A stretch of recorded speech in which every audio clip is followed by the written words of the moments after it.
Innal hamdalillah nahmaduhu wa nasta'inuhu wa nastaghfiruhu wa natubu ilayhi wa na'udzu billahi min shururi anfusina wa min sayyiati a'malina man yahdihillahu fala mudilla lahu wa man yudlilhu fala hadiya lahu. Ashhadu an la ilaha illallah wahdahu la syarika lahu wa asyhadu anna Muhammadan abduhu wa rasuluh. Allahumma salli ala Muhammadin wa ala alihi wa ashabihi wa man tabi'ahum bi ihsan ila yaumiddin. Amma ba'du. Ikhwati a'azani Allah wa iyyakum. Kita lanjutkan membahas tentang 7 wasiat Nabi sallallahu alaihi wasallam kepada sahabat Abu Dzar Al-Ghifari radhiyallahu ta'ala sampai kepada wasiat yang keempat. Iqra ya akhi. Yang kelima kan? Bismillah. Berkata penulis hafizahullah ta'ala, wasiat kelima, berani mengatakan kebenaran meskipun pahit. Pahitnya kebenaran tidak boleh mencegah kita untuk mengucapkannya, baik kepada orang lain maupun kepada diri sendiri. Apakah berupa amar ma'ruf, yakni memerintahkan yang ma'ruf, atau nahi mungkar, yakni mencegah dari yang mungkar, atau menjadi saksi yang adil dan jujur. Sesungguhnya mengatakan kebenaran itu tidak disukai oleh hati atau jiwa yang sakit, seperti menelan obat yang pahit. Hati yang sakit tidak suka diperintah yang ma'ruf atau dicegah atau dilarang dari perbuatan mungkar, tidak suka juga kepada keadilan dan kebenaran. Allah Subhanahu wa taala memerintahkan kita untuk berkata yang benar dan adil. Allah Subhanahu wa taala berfirman, "Ya ayyuhalladzina amanu kunu qawwamina bil qisti syuhada'a lillahi walau ala anfusikum awil walidaini wal aqrabin iyyakum ghaniyan aw faqira fallahu awla bihima fala tattabi'ul hawa an ta'dilu wa in talu aw tu'ridu fa innallaha kana bima ta'maluna khabira." Wahai orang-orang yang beriman, jadilah kamu penegak keadilan, menjadi saksi karena Allah, walaupun terhadap dirimu sendiri atau terhadap ibu bapa dan kaum kerabatmu. Jika dia, yakni yang terdakwa, kaya ataupun miskin, maka Allah lebih tahu kemaslahatan atau kebaikannya. Maka janganlah kamu mengikuti hawa nafsu karena ingin menyimpang dari kebenaran. Dan jika kamu memutarbalikkan kata-kata atau enggan menjadi saksi, maka ketahuilah Allah Maha teliti terhadap segala apa yang kamu kerjakan. Surah An-Nisa ayat 135. Ikhwati a'azal wa iyyakum. Qala mualliful kitab hafizallahu ta'ala, beliau mengatakan pasal berikutnya adalah berani mengatakan kebenaran meskipun pahit.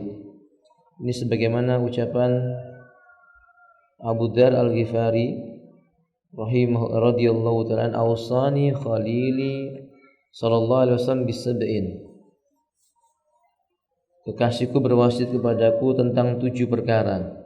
Yang kelima adalah an atakallam bimurril haqqi, agar aku mengatakan kebenaran walaupun terasa pahit. Akhi a'azna wa iyyakum, pada asalnya bagi yang mengatakan, maka kebenaran itu sesuatu yang manis. Karena kebenaran itu seperti keimanan. Nabi SAW menyebutkan tentang makna manisnya iman.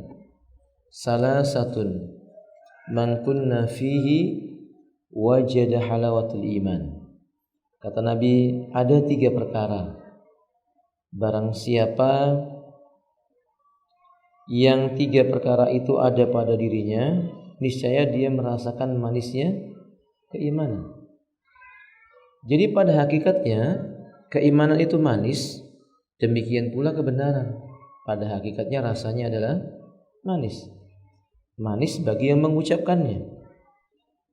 Karena tidak mungkin sebuah kebenaran itu terasa pahit bagi orang yang mengatakannya. Mengatakan kebenaran bagian daripada keimanan. Adapun yang dimaksud oleh Nabi sallallahu maksud Abu Dzar Al-Ghifari an atakallam bimurril haqqi, agar aku tetap mengatakan kebenaran walaupun terasa pahit, artinya idza kana al-haqqu dawaun liman yukhalifuhu, ketika kebenaran itu menjadi obat bagi orang yang menyelisih kebenaran. Kama arafna anna dawa mur, sebagaimana kita mengetahui umumnya obat itu apa? Pahit. Jadi kalau kebenaran ditimpakan kepada sebuah penyakit memang terasa pahit, terasa pedih, terasa menyakitkan. Tapi kebenaran yang dirasakan bagi orang yang memegang kebenaran, maka itu merupakan rasa manis. Nah, tadi dalilnya kita sebutkan, barang siapa tiga perkara itu ada pada diri seseorang, maka dia akan merasakan manisnya apa? Iman. Wadidduha, maka kebalikannya bagaimana? Kebalikannya adalah al-batil wal ma'asi murrun, maksiat, kemudian juga setiap kebatilan itu pada dasarnya sesuatu yang pahit. Tetapi bagi orang yang melakukannya, melakukan perbuatan maksiat, dia merasakan seolah-olah itu kelezatan, sesuatu yang manis. Maka sebab itu Nabi mengatakan zuyyinatin naru bisyahawati, sesungguhnya neraka itu dihiasi dengan hubbus syahwat, bihubbi syahwat, dengan sesuatu yang disukai oleh syahwat. Maka ada orang berbuat maksiat, dia merasa kemaksiat itu lezat bagi dirinya. Kalau ini yang terjadi pada diri seseorang, maka dia berada pada kehancuran. Karena ketika orang itu idartakaba abdu danban, orang yang melakukan perbuatan sebuah dosa, wala yaduku bisababi dhanbihi syai'un minal adab, dia seolah-olah tidak merasakan adanya siksa yang ditimbang oleh Allah kepada dirinya, fa inna hadha istidraj, ini adalah istidraj, perkara yang Allah kehendaki bagi diri orang itu bisa hancur sehancur-hancurnya. Sanastadrijuhum in haitsu la ya'lamun, kata Allah. Kelak kami akan berikan kepada mereka istidraj dari arah yang tidak disangka-sangka, dan umumnya demikian. Tapi berbahagialah orang yang beriman. Idza laqiyal ma'asi awil kufri awil syirki yara wa yaduku annaha murrun. Orang beriman kita berjumpa dengan maksiat, berjumpa dengan kesyirikan, kekafiran, dia akan merasakan kesyirikan, kekafiran itu pahit. Wa idza laqiyal iman annal imana hulwun.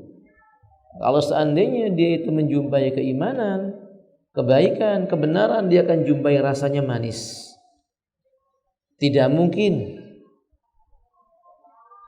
sahabat Bilal ibn Rabah mampu menahan rasa sakit kalau dia tidak merasakan manisnya apa? Iman. Dan tidak mungkin sahabat Yasir dan keluarganya rela mati menahan siksaan kalau bukan karena dia merasakan iman itu manis rasanya. Berpegang dengan kebenaran itu manis. Nah, kalau seandainya kita mengetahui bahwasanya iman itu pada dasarnya manis dan terasa pahit bagi orang yang berbuat maksiat, berarti kita harus mendudukkan diri kita sebagai apa? Tabib. Tetap berikan obat itu kepada orang yang sakit, walaupun orang sakit itu merasa apa? Pahit. Nabi kita, sahabat Abu Dzar mengatakan, wa an atakallam bimurril haqqi, agar aku tetap berbicara dengan kebenaran walaupun terasa pahit oleh orang lain. Nas ini menjelaskan kepada kita bahwa Allah memerintahkan kita berkata yang benar dan adil. Tidak boleh keluar dari perkataan kecuali yang benar. Allah katakan, ya ayyuhalladzina amanu ittaqullaha wa qulu qawlan sadida. Kata Allah, hai orang yang beriman, bertakwalah kamu kepada Allah dan ucapkan olehmu perkataan yang sadidan. Apa sadidan? Lurus, benar. La yukhalifu syara', perkataan yang tidak menyelisih apa? Syariatnya Allah Ta'ala. Rasulullah SAW mengatakan, Man kana yu'minu billahi wal yawmil akhir falyakul khairan aw liyasmut. Barang siapa yang dia menyatakan dirinya beriman kepada Allah dan percaya dengan datangnya yaumil qiyamah, hendaknya dia mengatakan perkataan yang benar. Atau kalau tidak maka dia apa? Diam. Idzan al-kalam al-kalamul haq wa in kana murran imma bil amri bil ma'ruf wan nahyi 'anil munkar. Yang dimaksud dengan berkata dengan kebenaran itu yaitu mengatakan yang ma'ruf itu ma'ruf dan mengatakan yang mungkar itu mungkar dengan cara mencegahnya. Qala alaihi salatu wassalam, Nabi kita mengatakan, man ra'a minkum munkaran falyughayyir. Kalimat falyughayyir ini kalimat perintah. Kata Imam Al-Utsaimin, dalla hadzal hadis ala anna al-amru bil ma'ruf wan nahyi 'anil munkar wa yughayyirul munkarat hatta yashiru ila al-ma'rufin fa amrun wajibun. Ketika Nabi mengatakan man ra'a minkum munkaran falyughayyir, barang siapa di antara kalian melihat sebuah kemungkaran, dia harus merubahnya. Kalimat yughayyir itu kalimat perintah yang menunjukkan mengubah kemungkaran sampai menjadi kema'rufan itu perkaranya perkara wajib. Dimulai dengan apa? Biyadi, pakai tangan. Kalau dia punya apa? Kekuatan. Wa illam yastati, kalau dia ternyata enggak sanggup dengan tangan, sabilisani. Pakai apa ya, kawan? Lisan. Berkata yang benar. Ucapkan tauhid itu tauhid. Ini nasihat terutama bagi talibul ilmi. Terutama lagi para dai-nya, tidak boleh lemah dalam berbicara kebenaran, enggak boleh. Harus berani mengatakan sujud kepada kuburan haram, meminta kepada orang mati syirik, memberikan sesaji kepada penghuni lautan, perbuatan menyekutukan Allah Ta'ala. Dan tidak ada tedeng aling-aling. Apa tedeng aling-aling itu kan ya? Basa-basi nggak ada. Yang namanya memberikan sesembahan kepada selain Allah, perbuatan itu syirik. Pelakunya apa kan? Musyrik. Seorang talibul ilm, seorang dai berani mengatakan sunnah itu ya sunnah, bid'ah itu ya bid'ah. Jangan mengatakan bid'ah itu sunnah, sunnah itu boleh ditinggalkan. Dan itu, saya tidak mengatakan sunnah boleh ditinggalkan, itu ucapan ini salah, tapi kurang tepat. Seorang talibul ilm harus mengatakan sunnah tidak patut ditinggalkan dan perbuatan bid'ah haram dikerjakan. Karena Nabi kita sendiri mengatakan bid'ah dengan kata-kata yang tegas, kullu bid'atin dhalalah. Dan tentang sunnah Nabi tegas, alaikum bi sunnati. Nah, talibul ilm pun harus berkata begitu, sunnah wajib dipegangi. Bid'ah sesat dan menyesatkan. Tentu ikhwati a'azzamayakum likulli maqamin maqalin. Kita tahu ada kaidah yang masyhur, tiap-tiap tempat ada gaya bicaranya sendiri-sendiri. Tapi intinya sama. Menerangkan misalnya syirik itu syirik. Ya mungkin beda kan Pak, gaya bahasa orang Medan sama gaya bahasa orang Jawa Tengah, Jogja atau Solo misalnya. Ya kalau orang Medan tegas-tegas mengatakan ini syirik, ini pelakunya musyrik, kafir, kan begitu. Ya kalau orang Jawa Tengah mungkin ya ini nggak boleh, dilarang sama syariat. Allah menyebutnya syirik. Nah kan begitu ya. Tapi intinya sama, apa itu? Haram perbuatan syirik, sahih? Wah itu wajib. Walaupun orang tidak bisa menerima, walaupun orang menolak, walaupun bertentangan dengan kebiasaan manusia. Karena kebenaran tidak boleh tutup-tutupi. Lau tuti'u aktsara man fil ardi la yudilluka an sabilillah. Tapi kalau malah kamu berbicara ngikuti kebanyakan manusia di muka bumi ini, ya dia akan menyesatkanmu dari jalan Allah. Orang-orang itu kebanyakan dalilnya dengan mengatakan umumnya manusia. Inna wajadna aba'ana ala ummah. Kami dapati nenek moyang kami dulu begini cara mengajarkannya. Ternyata yang datang dari nenek moyangnya itu menyelisih Quran dan Sunnah. Ya kita katakan yang datang dari Quran dan Sunnah. Allah berfirman, ya ayyuhalladzina amanu. Hai orang-orang yang beriman, itu kata Allah, kunu qawwamina bil qisti. Jadilah kalian orang-orang yang menegakkan keadilan. Syuhada'a lillah, menjadi saksi karena Allah Ta'ala. Walau ala anfusikum, sekalipun itu engkau berkata terhadap dirimu sendiri, katakan yang benar. Maksudnya sekalipun perkataan itu, kebenaran itu bagi kamu terasa berat. Awil walidaini wal aqrabin, ataupun hal itu terhadap orang tuamu atau kepada kerabat-kerabatmu. Iyakun, kata Allah Subhanahu wa taala, iyakun ghaniyan aw faqiran, sekalipun orang tersebut kaya ataupun fikir, fallahu aula bihi, ataupun fakir, Allah itu lebih pantas dan lebih patut dipatuhi dibandingkan dengan keduanya itu. Kata Allah Ta'ala, fala tattabi'ul hawa, jangan berbicara mengikuti hawa nafsu. Anta'dilu, yang niscaya engkau akan menyimpang jauh dari sikap adil.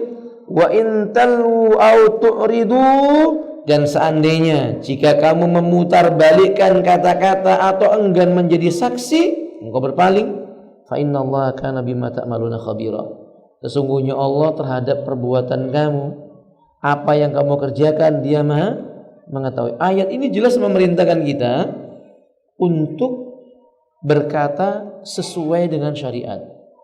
Katakan yang haram itu haram. Kalau ditanya oleh seseorang apa hukumnya riba, ya katakan riba hukumnya apa? Haram. Jangan berkata ya Bapak sabarlah, kan gitu, sambil cari batu loncatan yang lain. Bilang saja riba haram. Nanti dia lari. Akhi, a'azanillahu wa iyyakum, bukankah yang paling tahu kebenaran ini zat yang menolongkan kebenaran? Ia yang memerintahkan kita untuk berkata, menyampaikan kebenaran. Ya ayyuhalladzina amanu taqullaha wa qulu qawlan sadida, ucapkan oleh kamu perkataan yang benar, yang enggak bengkok. Sadid itu artinya lurus, Pak, enggak bengkok, tegas. Masalah hidayah berarti haknya siapa? Allah. Orang bertanya kepada kita tentang suatu hukum, entah dia mau marah, entah dia mau tidak marah, itu nanti tergantung hidayahnya siapa. Tugas kita sampaikan saja inti hukumnya, lalu dengan uslub yang benar, dengan metode yang benar yang Allah katakan, ud'u ila sabili rabbik. Gimana ayatnya Hidayat? Ud'u ila sabili rabbik bil hikmati wal mau'izatil hasanati wajadilhum billati hi ahsan. Serulah manusia ke jalan Rabbmu dengan cara yang hikmah. Hikmah itu apa sih artinya, Pak? Ahli tafsir mengatakan bil hikmah ay bis sunnah. Sebagian para ahli tafsir mengatakan bil hikmah yani bis sunnah, bimuwafaqati ma ja'anin Nabi sallallahu alaihi wasallam, dengan sesuatu yang mencocoki yang datang dari Nabi. Sampaikan itu loh dalilnya. Maksudnya Bapak, ada orang berbuat begini begitu, sampai ini dalilnya. Wal mau'izatil hasanah, dan berikan dengan wejangan yang penuh dengan kebaikan, yaitu tutur katanya baik, lembut, santun, bukan dusta. Wajadilhum billati ahsan, ketika perlu didebat mereka dengan jalan yang baik. Nah, Allah sudah katakan demikian. Berarti akhwati a'azzallahu, katakan yang haram itu haram. Atau beliau mengatakan sendiri syirik, ya bilang syirik itu syirik. Kok muslim sekarang kan sebagainya kan begitu. Masih ada istilah apa namanya itu? Ya jangan bilang syirik lah, bilang aja enggak cocok sama tauhid. Ya ikhwan, enggak cocok sama tauhid namanya apa? Syirik kan gampang.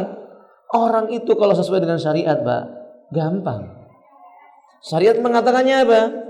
Innal ladzina kafaru min ahlil kitabi wal musyrikina fi nari jahannam. Sesungguhnya orang-orang kafir dari kalangan ahlul kitab, ini Yahudi dan Nasrani, dan orang-orang musyrik, tempat mereka neraka jahanam. Selesai toh, orang musyrik itu kafir, ahli kitab itu kafir, kan gampang. Kita enggak susah, jangan bilang kafir, berat. Bilang aja apa itu? Ghairu muslim, non non muslim. La haula wala quwwata illa billah. Coba kalau pakai syariat gampang. Orang musyrik itu apa? Ya kafir. Sahih? Teman-teman, ini saya bicara sama antum diam saja. Kan begitu toh? Berbicara syirik itu syirik. Kita bicara syirik itu syirik. Perbuatan perdukunan itu syirik. Bilang aja dukun. Jangan pakai bahasa-bahasa yang halus, apa namanya itu? Orang pintar. Dukun ke orang pintar. Dukun itu jahil. Ya, jangan dibilang orang pintar, jahil. Atau dihaluskan paranormal. Atau diganti lagi sekali nama guru spiritual. La ilaha illallah. Terlalu halus, mbok katakan yang tegas, sadidan. Bukan syadid tapi sadidan, yang lurus dan benar.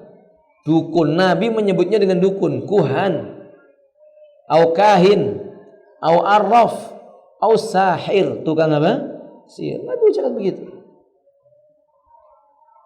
Dan Nabi mengucapkan itu di tengah-tengah orang-orang musyrik. Ada ikhwati azmayakum. Katakan ketika bid'ah itu ya bid'ah. Ya, harus menyampaikan bahwa sesuatu itu bid'ah, ya dikatakan bid'ah.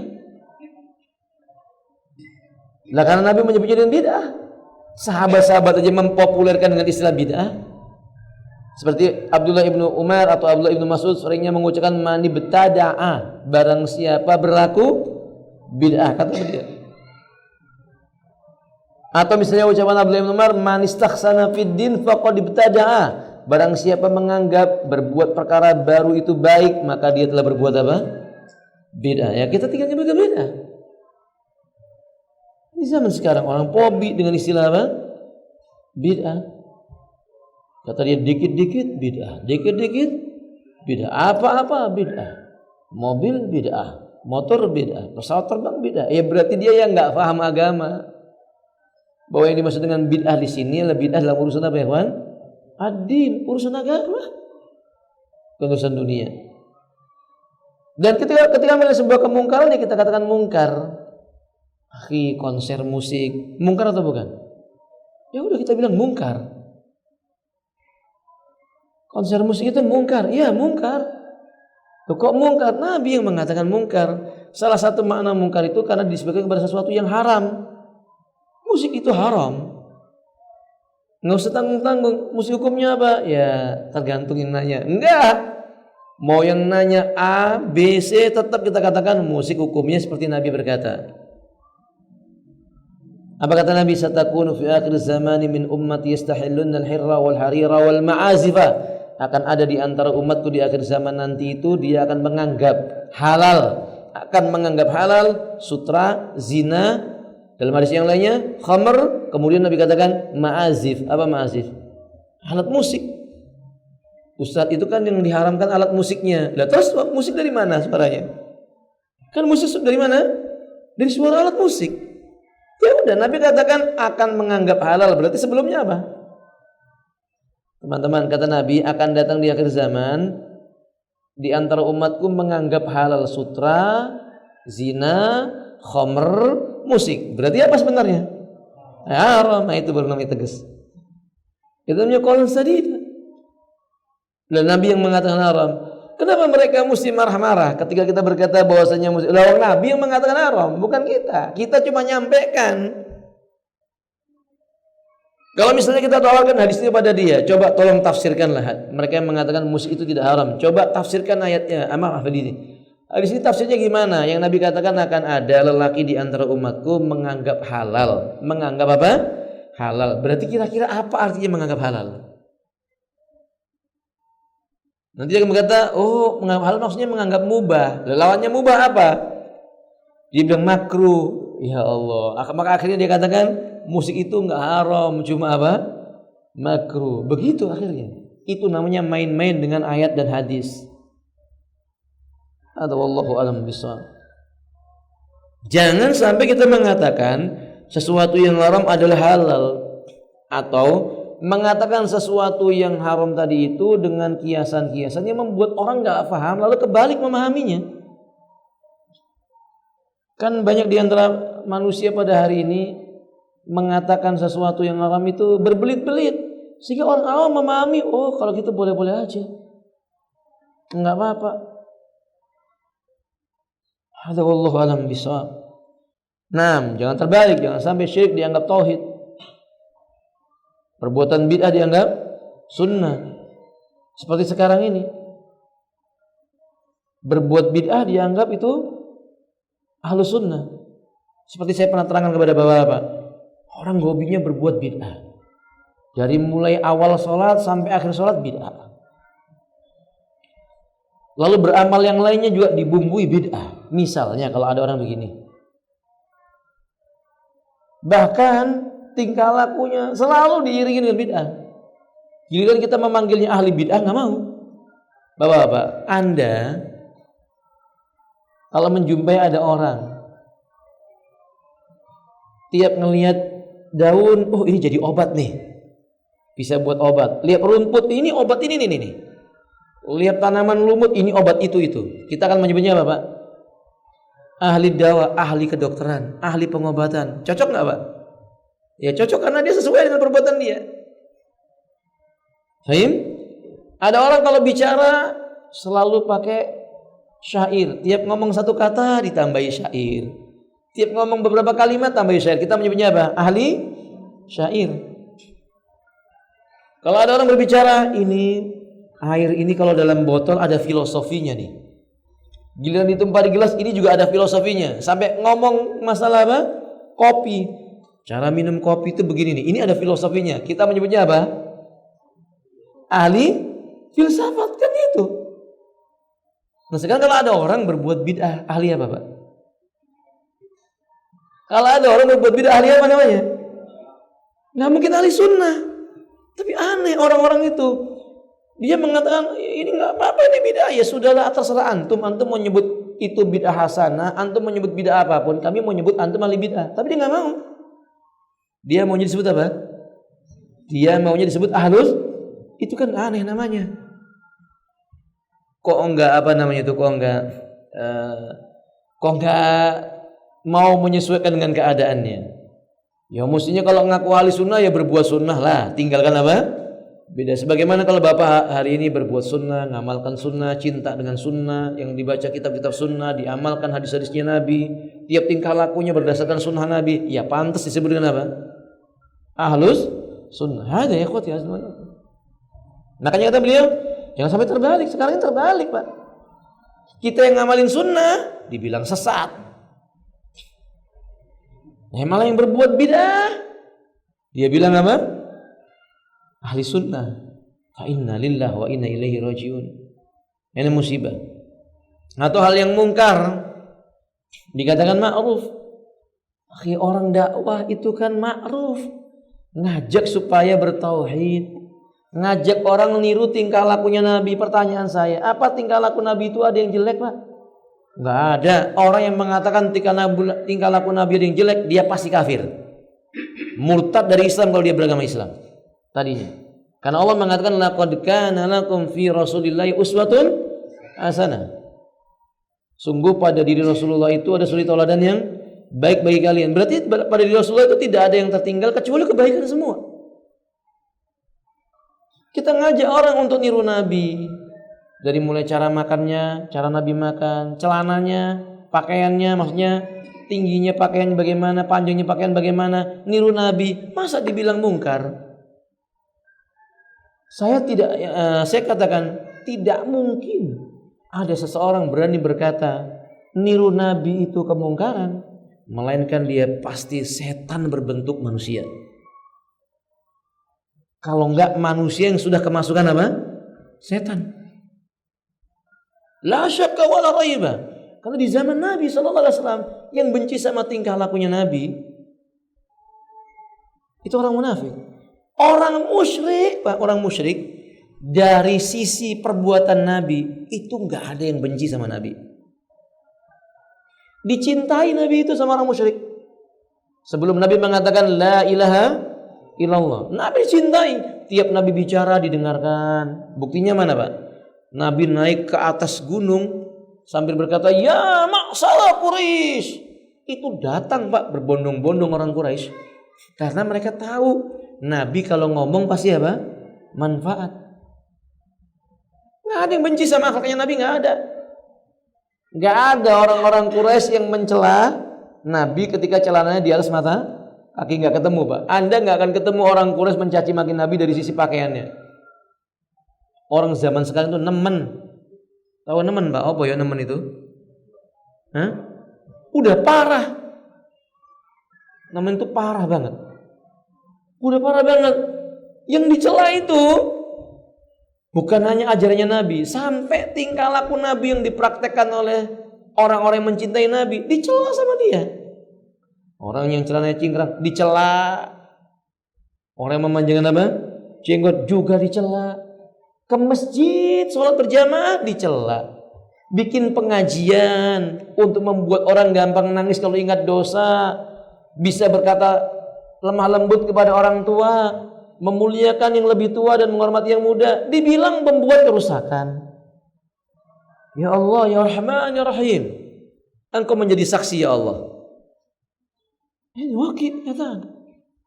Tapi orang-orang yang duduk-duduk di pinggir jalan minum khamr, lalu dia berkata, biar saja, anak zaman. La haula wala quwwata illa billah. Enggak, kita enggak begitu. Kita akan katakan ahlul haq, ahlul batil, ahlul batil. Mungkar, ma'ruf. Enggak sama minum air zam-zam sama minum apa Pak? Khamr, enggak akan sama. Air zam-zam itu air yang mulia, punya keutamaan yang banyak. Air khamr di dunia haram. Ada Allah alam bisa. Misalnya, lihat saya baca ya, misalnya. Misalnya menyembah kubur, yaitu seorang datang ke kuburan orang solih atau lainnya untuk meminta sesuatu, seperti meminta agar disembuhkan penyakitnya, minta rizki dan lainnya yang sudah jelas merupakan perbuatan syirik. Namun masih banyak kiai, ustadz atau dai yang beralasan bahwa hal tersebut adalah permasalahan yang masih diperselisihkan. Seorang kiai, ustadz atau dai harus tegas mengatakan kebenaran. Perbuatan yang syirik harus dikatakan syirik dengan membawakan dalil-dalil yang menjelaskan bahwa perbuatan tersebut adalah syirik. Tidak ada perselisihan pendapat tentang meminta kepada selain Allah itu syirik. Kalau bertawasul itu maksudnya menjadikan si fulan perantara, itu masih diperbincangkan oleh para ulama. Tetapi minta sama si mayit itu nggak ragu lagi syirik. Allah mengatakan dalam Al-Quranul Karim, Iyyaka na'budu wa iyyaka nasta'in. Hanya kepada Engkau ya Allah kami beribadah. Qala Nabi sallallahu alaihi wasallam, ad-du'a huwal ibadah. Doa itu adalah ibadah. Berarti doa itu ibadah. Tadi Allah mengatakan kita mengucapkan kalimat Iyyaka na'budu, hanya kepada Engkau kami beribadah. Berarti harusnya doa hanya kepada siapa? Allah. Kenapa doa kepada kuburan? Makanya seorang ustadz, seorang dai, juru dakwah, penyeru kepada kebenaran, atau orang yang dianggap dituakan, kiai atau apapun namanya, ajengan misalnya, wajib mengatakan kalau syirik ya syirik. Harus mengatakan datang ke kuburan minta kesembuhan sama yang dikubur, yaitu syirik. Minta rezeki kepada yang dikubur, kan masya Allah ya kawan, orang zaman sekarang itu ya aneh. Saya sering mengulang-ulang ini. Kemarin saya bersama dengan teman-teman itu beberapa pekan yang lalu lah, bersepeda. Lalu ada teman yang bercerita, Ustaz di sana itu ada kuburannya, dan saya baru tahu ada kuburannya. Memang kenapa ada kuburannya? Karena saya ketemu dengan tetangga saya ada di sana. Saya tanya kepada dia, ngapain di sini? Dia mengatakan ke kuburan. Dulu ditanya, kenapa kuburan jauh banget? Kuburan siapa itu? Nggak tahu, katanya di kuburan itu kita bisa dapat rezeki. Berarti kan itu meyakini si penghuni kuburan itu bisa mendatangkan apa? Rezeki. Ya akhi, azanillahu wa yakum. Orang mati itu membersihkan kuburannya sendiri aja nggak bisa. Antum ketemu ada orang meninggal dunia, kemudian tiba-tiba dia bangun lagi nyapuin kuburannya? Nggak ada. Yang nyapu siapa? Juru kuncinya. Kalau misalnya batu nisan yang gelundung, ada sanggup nggak dia ngambil lagi kemudian naruh? Kan enggak ya kan? Pasti yang mengambilnya apa? Yang datang meletakkan batu nisannya di situ. Kok tiba-tiba dimintai itu loh? Tambahan ini Pak. Tambahan apa? Bukti bahwasanya itu tadi itu. Yang namanya kebatilan itu pahit, saking pahitnya buat orang jadi gila. Akalnya nggak sehat lagi.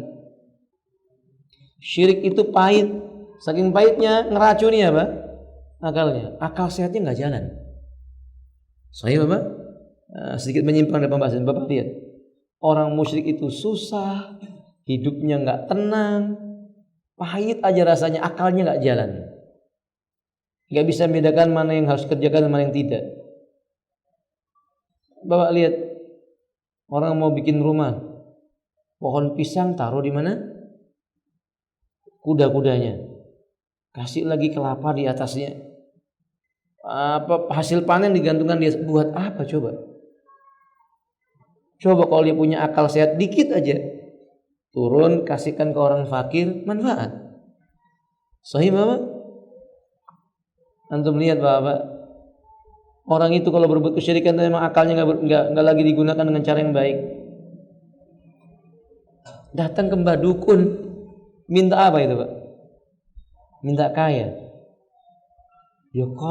Kemudian dia bayar sama si dukun itu. Datang ke mbah dukun minta kaya, bayar uang ke dukun. Bayar 500.000 barangkali atau 1 juta atau mungkin cuma 100.000. Kalau memang dukunnya bisa datangin duit, kenapa dia harus jadi dukun? Kenapa harus nyuruh orang datang ke dia? Tinggal dia komat kami keluar duitnya buat dia, kan gitu. Tapi karena memang orang berbuat syirik itu hilang akalnya, mau aja dibohongin. Suruh bawa uang 500.000, suruh bawa uang 1 juta, dia dikasih kembalian cuma 100.000, suruh bawa pulang simpan di bawah bantalnya, besok jadi 100 juta. Kan ini kan bodoh namanya, jahil. Maaf kalau kalimatnya begini, karena memang harus dibuka pemikirannya orang musyrik itu. Mereka kalau berbuat syirikan itu akal sehatnya jadi jatuh dengan sejatuh-jatuhnya. Masya Allah quwwata billah. Lihat ikhwati ayakum.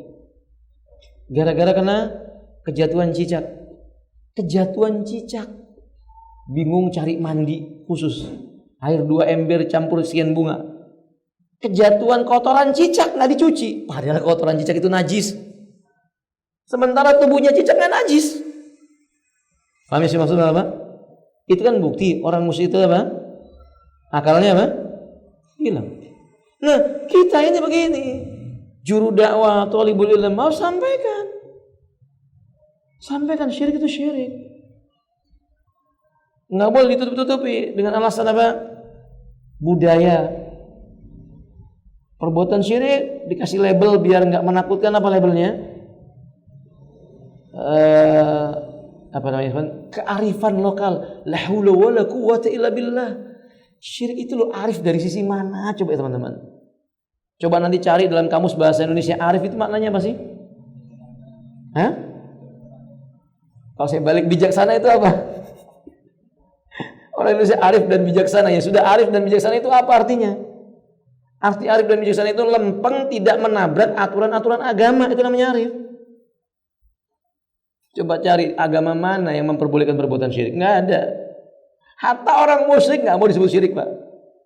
Saya ulangi ya. Hatta sampai pun orang itu sedang berbuat syirik, sujud sama pohon, nunggu jatuhnya sebuah pohon, itu kan orang musyrik Pak. Disebut itu syirik nggak mau dia. Karena dia tahu syirik itu perbuatan apa? Jelek. Cuma dia nggak sadar kalau dia sedang apa? Berbuat syirik. Wallahu alam. Nah, Abu Dzar itu sudah merupakan figur yang cukup buat kita melihat bahwa kebenaran itu katakan saja, akibatnya serahkan kepada siapa? Allah Ta'ala. Bahkan jihad, Iqra ya akhi. Bahkan jihad yang paling utama adalah mengatakan kalimat yang hak atau kebenaran kepada penguasa. Kata Nabi SAW, afdolul jihadi kalimatu haqqin inda sultanin jair. Jihad yang paling utama adalah menyampaikan nasihat kalimat yang hak kepada penguasa yang zalim, yakni menasihatinya. Tapi menasihati ini ada etikanya. Menasihati itu ada etikanya. Diambil dari makna nasihat saja. Nasihat itu kan artinya sebuah perkara yang disampaikan dengan tujuan mengubah kemungkaran menjadi kema'rufan, kerusakan menjadi kebaikan. Jadi yang disebut dengan nasihat itu kalau berinti memperbaiki, bukan menjatuhkan. Kalau menjatuhkan itu bukan nasihat. Orang naik ke atas bus lalu berkoar-koar tentang pemerintah, itu bukan nasihat. Yang lucunya pakai dalil ini. Pakai dalil kalimat afdalul jihad. Jihad paling utama, kalimatul haqqin, kalimat yang benar indah sultanin jairin, di hadapan seorang penguasa yang zalim. Iya, di hadapan penguasa yang zalim.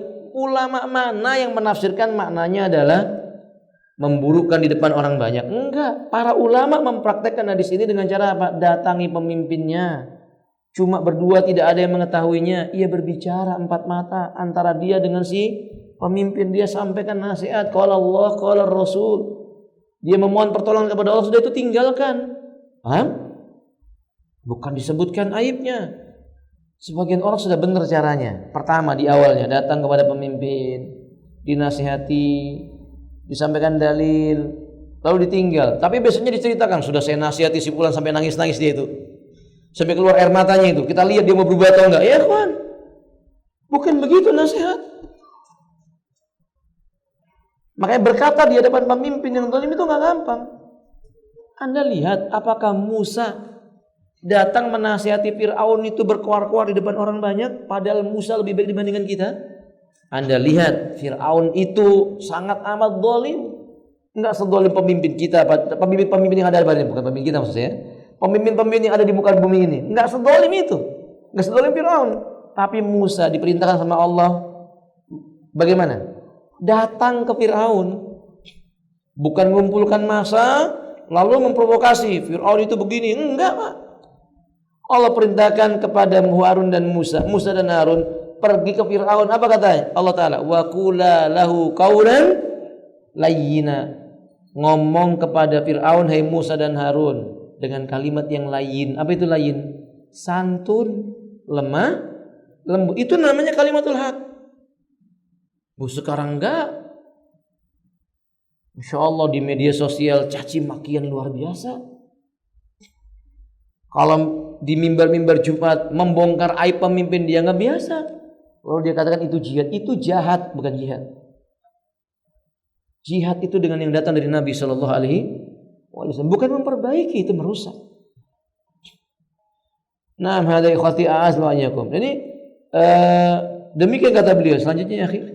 Cara menyampaikan nasihat dan kalimat yang benar kepada penguasa telah dijelaskan dalam syariat Islam. Ini garis atasnya dengan baik, yaitu dengan mendatangi mereka. Poin pertama ini, nasihati pemimpin itu dengan cara apa?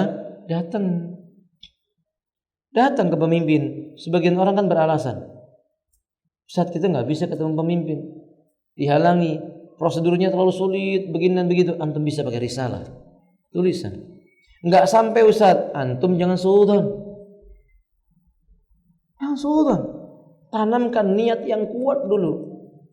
Dengan minta pertolongan kepada Allah, berharap ini bisa jadi sebab kebaikan. Udah kirim surat kepada pemimpin supaya bisa dibaca oleh mereka dengan jalan yang baik.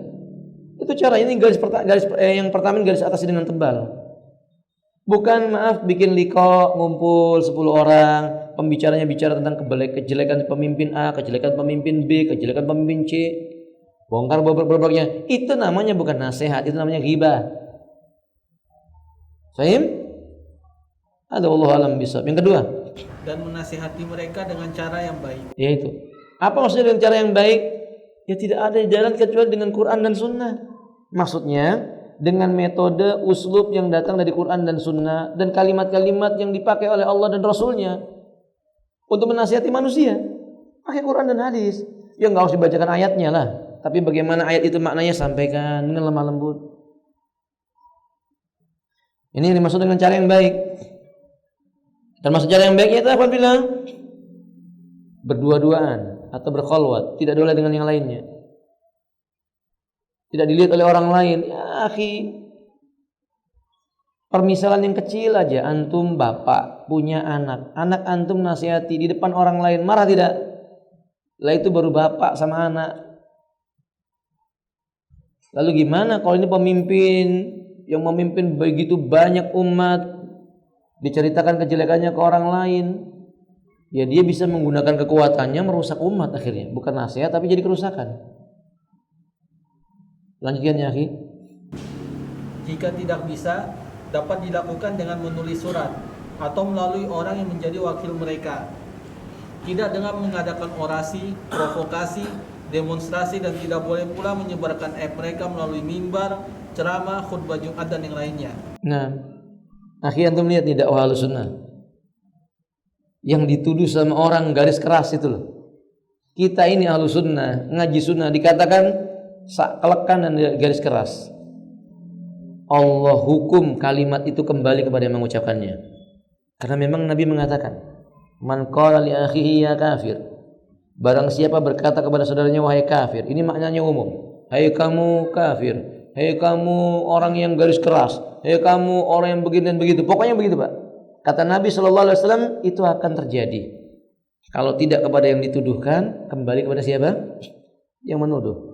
Antum lihat, Ahlussunnah dibilang garis keras, ekstrim, saklek, kayak teroris dan sebagainya, kasar, kebalik. Antum lihat tulisan beliau. Beliau mengatakan, nasihati dengan cara mendatangi, kalimat-kalimatnya yang baik. Kalau itu nggak mampu, coba tulis risalah, titipkan kepada wakilnya, tawakal kepada Allah sisanya. Lalu kata beliau, tidak dengan cara memprovokasi orang. Antum ketemu Ahlussunnah memprovokasi orang? Enggak. Orasi di tempat-tempat menjelekkan pemimpin? Enggak. Tidak dengan cara demonstrasi, kata beliau. Tidak boleh pula dengan menyebarkan aib-aib. Ini loh yang dituduh keras ternyata lembut. Kebalikannya itu, Pak, yang nuduh kita keras. Coba lihat. Hari-harinya begitu, bicara pemimpin, menjelek-jelekkan, kadang-kadang kalimat kotor keluar, kalbun, khinzir, kirdun. Apa nggak kebalik ini? Kebalik nggak itu, Pak? Makanya Bapak hati-hati dengan pembicaraan. Sebuah omongan itu kalau nggak dipertimbangkan berbalik kepada yang mengatakan. Berbalik kepada yang mengatakan. Mereka menuduh Ahlussunnah kasar. Ahlussunnah menguasai masjid orang, diganti sama oli balik. Mereka bubarkan kajian, orang sedang sholat mereka selfie-selfian. Mengatakan Ahlussunnah nggak punya adab. Sekarang ditunjukkan sama Allah siapa yang nggak punya adab sekarang. Orang lagi sholat dia berbuat seperti itu. Dia nuduh Ahlussunnah merebut masjid orang, ditunjuk sama Allah. Ditunjuk sama Allah. Nih sikap mereka. Faham maksudnya Bapak? Hati-hati dengan pembicaraan yang keluar dari kita. Dan kita harus percaya. Harus kita ucapkan yang cocok dengan syariat saja. Nah, lanjutkan ya akhi. Wallahu a'lam bishawab. Islam telah memberikan ketentuan dalam menasihati para pemimpin, yaitu ulil amri. Rasulullah SAW bersabda, man arada ayyan sohalidhi sultan fala yubdihi ala niyatan walakin ya'khudh biyadi fayakhlu bih fa in qabila minhu fadhaka wa illa kana qad adda alladhi alaihi. Barang siapa yang ingin menasihati penguasa, janganlah ia menampakkan dengan terang-terangan, hendaklah ia pegang tangannya lalu menyendiri dengannya. Kalau penguasa itu mau mendengar nasihat itu, maka itu yang terbaik. Dan bila si penguasa itu enggan atau tidak mau menerima, maka sungguh ia telah melaksanakan kewajiban amanah yang dibebankan kepadanya. Hadis ini sahih. Riwayat Imam Ibnu Abi Asim kata beliau dalam kitab Sunan. Dan hadis ini juga dikeluarkan oleh Imam Ahmad, Al-Imam Al-Hakim, dan beliau mengatakan kesimpulan hadis ini adalah hadis yang sahih. Akhi, ini kan petunjuk Nabi.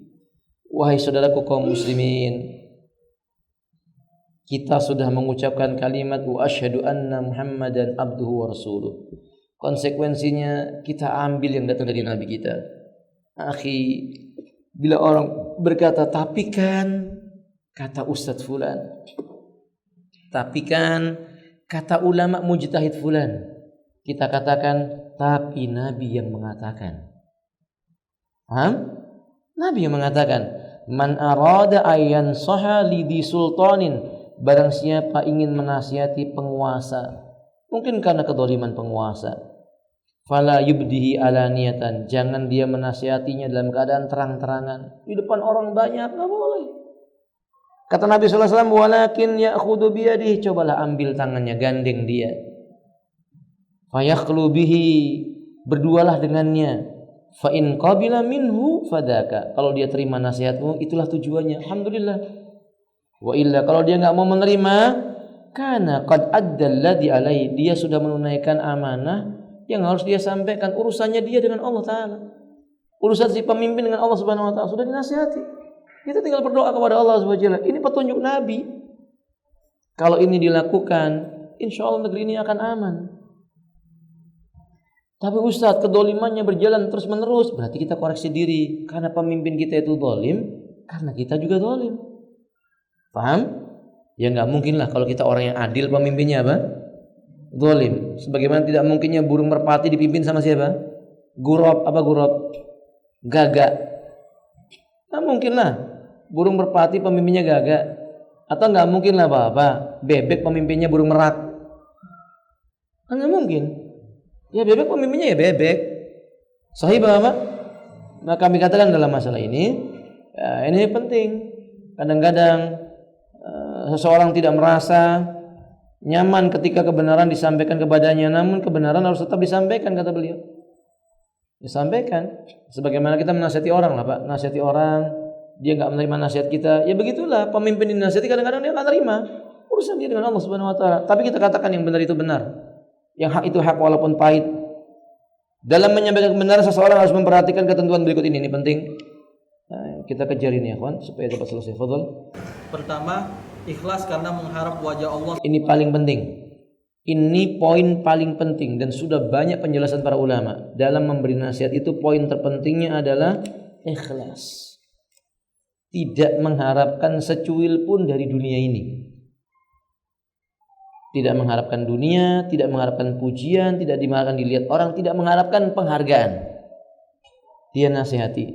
Mau dihargai atau enggak nasihatnya, udah selesai urusannya. Itu ikhlas. Wa ma umiru illa liya'budullaha mukhlishina lauddina hunafa. Padahal mereka hanya diperintahkan agar beribadah kepada Allah dalam keadaan ikhlas, mentaati Allah Ta'ala semata-mata karena menjalankan agama Allah yang lurus ini. Lanjutkan. Yang kedua, menyampaikan kebenaran tersebut dengan dasar ilmu. Nah, tidak boleh dengan kebodohan. Tidak boleh dengan emosional, Pak. Harus menggunakan dalil Quran dan Sunnah. Kalau manusia nggak punya ilmu, nanti dia beramar ma'ruf, menyangka ma'ruf itu mungkar, mungkar itu jadi ma'ruf. Sebagaimana sudah saya jelaskan. Ibnu Jauzi mengatakan seseorang beramar ma'ruf nahi mungkar wajib dengan ilmu. Orang yang beramar ma'ruf nahi mungkar tidak dengan ilmu, setan akan mempermainkannya sehingga dia menyangka yang mungkar itu ma'ruf, yang ma'ruf itu apa? Mungkar. Jadi dia harus pakai ilmu. Ilmu ikhwati a'azzallahu. Allah katakan kul hadhihi sabili adu ilallahi ala basirah. Nabi saja diperintah sama Allah. Kata Allah, hai Muhammad, katakanlah inilah jalan hidupku. Cuma satu jalan itu. Aku menyuruh manusia kepada Allah dengan basirah. Basirah itu artinya ilmu. Nggak boleh dengan cara yang batil. Taib. Lanjutkan ya akhi. Selain itu, kita pun harus mengetahui kondisi seseorang ketika kita menyampaikan kebenaran kepadanya. Apabila kita menyampaikan kebenaran kepada seseorang di tengah khalayak ramai, maka sangat dimungkinkan kebenaran yang kita sampaikan akan ditolak. Dan harus diingat, jangan sampai pencegahan yang kita lakukan terhadap kemungkaran justru menimbulkan kemungkaran yang lebih besar. Nah, saya buat contoh. Ana dikirimin video oleh seorang teman. Ustaz, boleh nggak yang kayak gini disebar? Itu begini. Dia merekam video keluarganya yang di bulan Ramadan minum air sembunyi-sembunyi.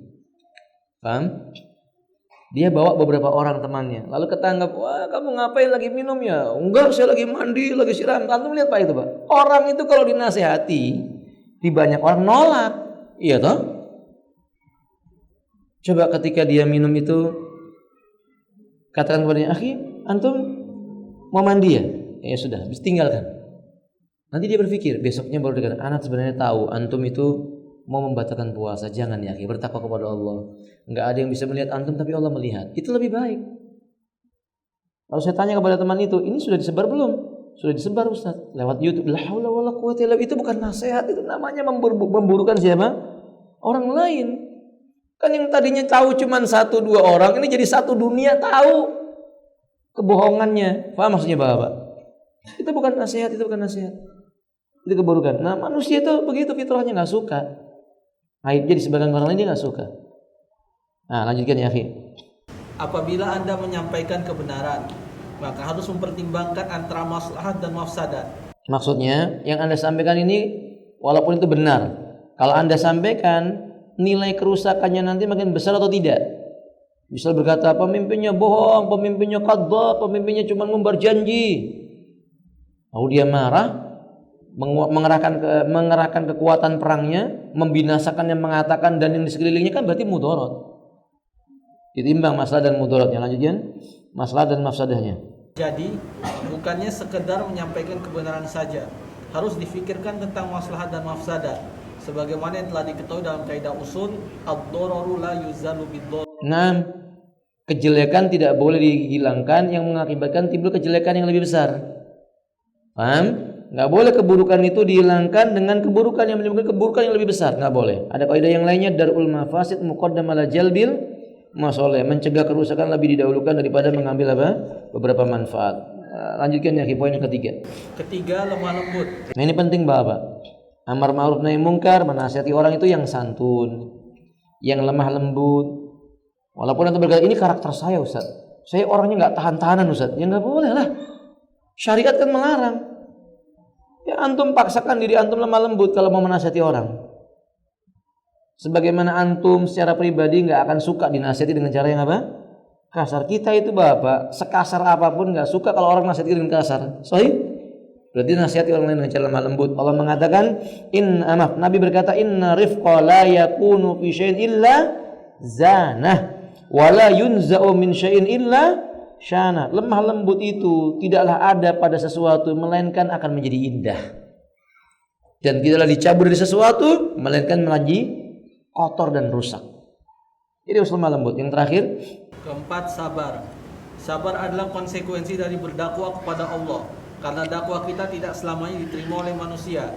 Cukuplah Rasulullah SAW sebagai teladan bagi kita dalam kegigihan dan kesabaran di dalam berdakwah kepada Allah Azza wa Jalla. Bahkan Nabi sebelum Muhammad SAW pun begitu. Musa dan Harun diterima enggak dakwahnya, nasihatnya kepada Fir'aun? Kan enggak Pak, ditolak, malah diperangi. Padahal nasihatnya sudah sembunyi-sembunyi. Diperangi. Maksudnya apa? Ya kita kalau udah nyampaikan kepada pemimpin, kemudian ditolak sama pemimpin, sabar.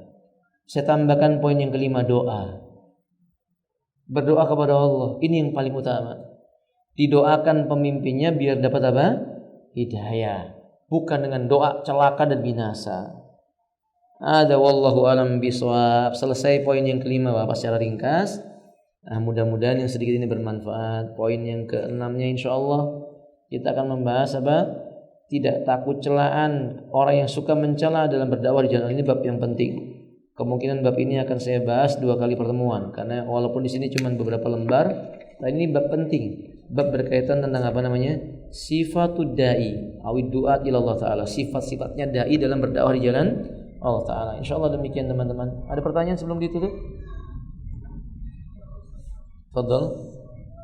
Waalaikumsalam warahmatullahi wabarakatuh. Mendapatkan ilmu yang sama, tapi kita kemampuan mencernanya dan mengamalkannya berbeda. Apakah ini mempengaruhi ketaatan kita kepada Allah? Yang kedua, bolehkah kita ada dosa kita kalau apabila kita memperbaiki? Kita kan masih melihat sekarang di beberapa masjid itu melakukan ibadah-ibadah yang belum ada tujuannya, tidak ada tujuannya.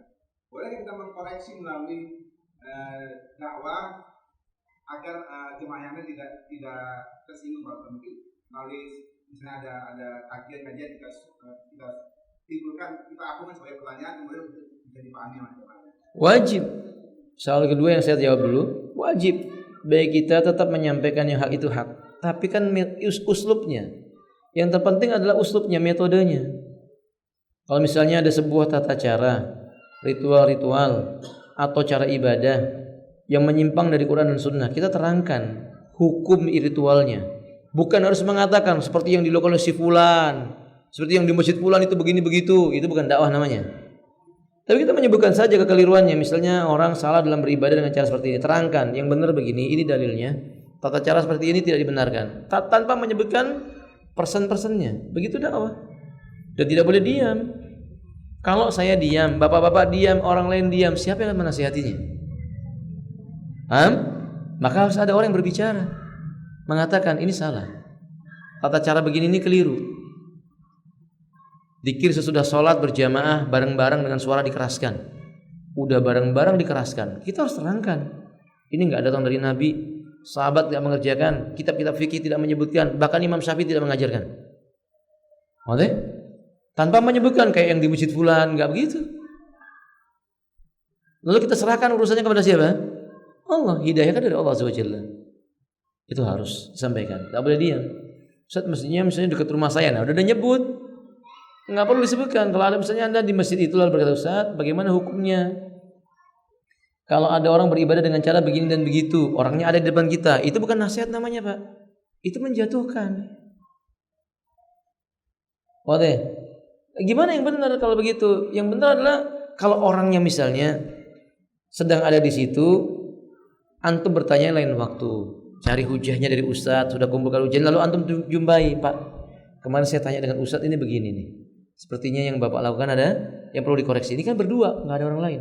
Jadi kalau ini orang banyak, pelakunya ada di pojok masjid, lalu ada yang bertanya, ustadz apa hukumnya orang yang begini begitu? Saya sering ditanya begini, Pak, ustadz, suami saya perokok berat, sekarang ada di sini ustadz, tolong nasihati. Lah ini nggak benar ini sebenarnya. Tapi kalau udah ditanyakan, terpaksa disampaikan hukumnya. Mestinya cukup berkata aja begini, apa hukumnya seseorang yang begini dan begitu, tanpa ada orang yang tahu bahwa orangnya itu. Kecuali semua orang sudah tahu, Pak. Paham? Ada si fulan di masjid kita kalau sholat, Allah tangannya diputar-putar. Semua orang di masjid tahu bahwa dia orangnya. Dia di pojok masjid. Lalu ditanya sama ustadz, Ustadz apa hukumnya sholat tangannya begini-begini? Itu secara nggak langsung itu terus orang hajar pakai dalil itu ustadz orangnya. Kan begitu? Paham yang saya maksud? Itu bukan etika. Tapi etika yang benar, dia melihat maslahat dan mudaratnya. Orangnya ada, ya antum yang antum butuhkan adalah dalilnya, antum kumpulkan dalilnya. Suatu saat ketemu dengan orangnya, kasih dalilnya kepadanya. Setelah itu nggak diterima urusan dia dengan Allah Subhanahu Wa Taala. Kemudian poin yang pertama tadi itu, apakah seseorang sama-sama belajar di satu tempat, menerima ilmu yang sama, akan tetapi kemudian pemahamannya bisa berbeda dari segi pemahaman dan pengalaman berbeda. Apakah ini mempengaruhi keimanan? Ya itu bukti bahwa iman orang berbeda-beda. Iman orang berbeda-beda dan kemampuan seseorang itu juga berbeda-beda. Dzalika fadlullah yu'tihi may yasha. Karunia Allah berikan kepada siapa yang dikehendaki oleh Allah Azza wa Jalla.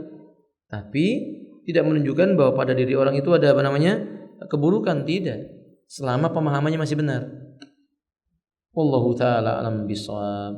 Itu yang saya mampu jawab dari pertanyaan itu. Semoga bermanfaat. Kurang lebihnya saya mohon maaf. Akhiru da'wana. Cukup, ada yang mau tanya lagi? Oke, gimana? Kita tahu bahwa musik haram, Pak.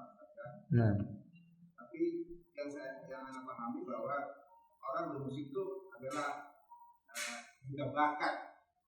Nah, bagaimana siap kita menilai bakat itu? iya. Berarti diluruskan dulu, apakah setiap bakat itu harus ditunaikan bakatnya? Kalau ada orang punya bakat mencuri, apakah harus dipraktekkan? Saking bakatnya dia mencuri, dia tahu teknik mencuri.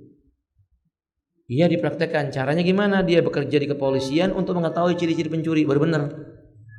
Tapi kalau dipraktekkan sama dirinya mencuri, halal atau haram? Anda nanya sama teman-teman. Dan dunia barat itu membuat sebuah konsep bahwa tiap orang punya bakat, bahkan bakat berbuat jahat. Jadi menurut mereka jahat itu bakat, konsep Islam tidak. Jahat itu hawa nafsu, bisikan yang datang dari hawa nafsu kepada hati seseorang, tinggal dia mau mengendalikan atau tidak. Kalau dia memperturutkan, dia jatuh kepada jalan yang buruk. Fa'alhamaha fujurha wa taqwa. Jadi kata benar enggak Ustaz? Mesti itu bakat? Jawabannya benar. Apakah bakat mesti dipraktekkan? Teman-teman, kan jawabnya apa? Tidak. Berarti dia salah, Ustaz. Kalau dia praktekkan bakatnya ya salah. Kalau dia praktekkan bakatnya salah. Akhi, ada teman punya bakat, dia tidak sadar bahwa itu bakat. Apa saja tingkah lakunya itu lucu. Paham ya maksudnya? Enggak niat melucu pun dia lucu. Sampai kalau dia berbicara di depan syekh itu, syekhnya tertawa. Saking lucunya dia.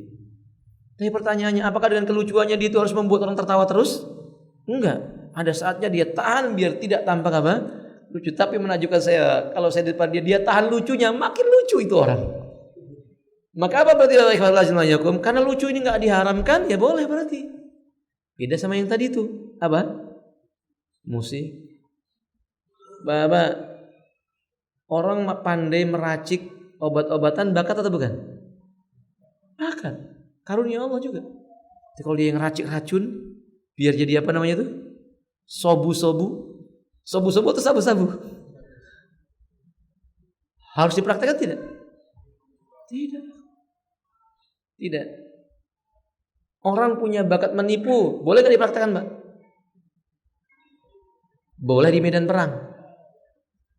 Jadi kalau antum lihat ada orang bakat menipu, angkat dia jadi salah seorang prajurit, suruh nyerang musuh, dia menipu musuh, bermanfaat. Boleh? Jadi kalau nipu orang lain bukan di medan perang, ya hukumnya haram. Dengan demikian musik itu bagi seseorang itu bakat, tapi bakat yang haram bisa diapakan? Ditinggalkan. Sebagai penutup, saya sering orang berkata begini, Pak. Ini bawaan. Susah menghilangkannya. Saya katakan, kamu punya kalimat yang salah.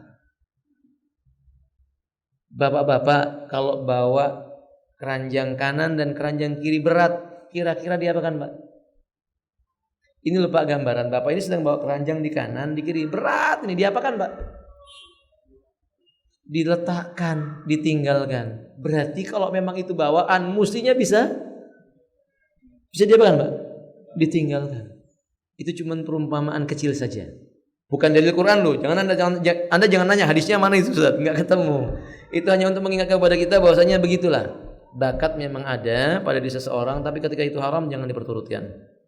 Akhiru da'wana alhamdulillahirabbil alamin wallahu alam bisawab. Subhanakallahumma bihamdik asyhadu an la ilaha illa anta astaghfiruka wa atubu ilaik. Assalamualaikum warahmatullahi wabarakatuh.